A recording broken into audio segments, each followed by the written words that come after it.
huh?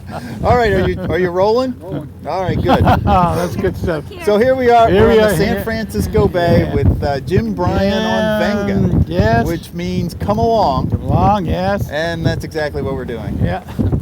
So this month, Jim Bryan is featured on the front page of Manufacturing Engineering as a master of manufacturing. And we're lucky enough to be out on Venga with him today, sailing along in the San Francisco Bay. And Jim's had a lot of history in precision engineering, and since New Way manufactures porous carbon air bearings, Jim knows a thing or two about those, and we're going to have an opportunity to ask him a couple of questions about them. So, Jim, you were involved with diamond turning machines that used porous carbon air bearing spindles? Yes.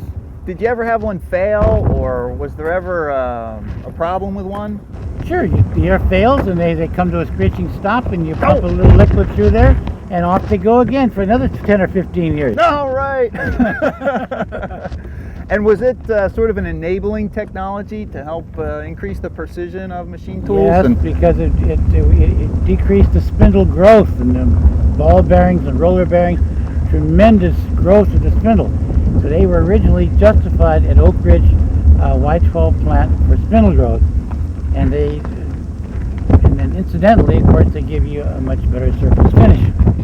Now, how long ago was that? Like, when was your first experience with a porous carbon air bearing spindle? God, it must be 40 years ago, and they were really developed at Oak Ridge by Phil Steger and Leonard Whitten, and they were really pioneers in doing that.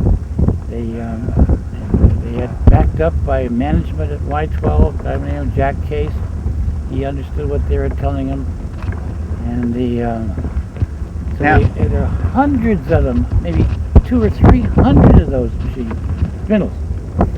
Right. And of course, the professional air bearing spindle designers hate these because they can't calculate them. Now, wait a minute. You're like the father of determinism.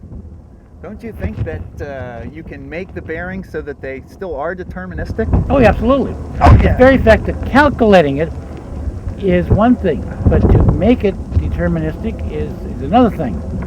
And so the famous designers of air bearings said it had to have pockets, and they have to be machined in there so you can calculate the ratio of the pocket volume to the gap.